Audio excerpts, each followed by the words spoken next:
அட்வான்ஸாகவே நான் பிளான் பண்ணி வச்சுக்கிறதுனால it helps to me climb towards my career.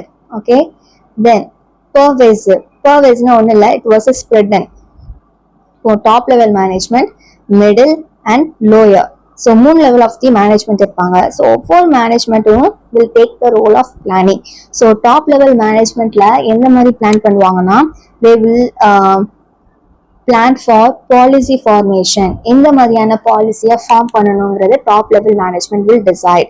Then mid level administrative, நம்ம எப்படி இதெல்லாம் வந்து நிர்வகிக்க போறோம் அப்படிங்கறத they will decide.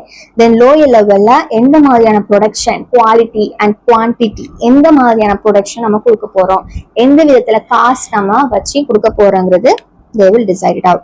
Then continuous process. So ஒரு பிளான் பண்ணிட்டோம், ஆஸ் யூஷுவல் நம்ம வந்து ஒரு ஃபங்க்ஷன் போறோம், இந்த ட்ரெஸ் தான் நம்ம எடுக்க போறோம்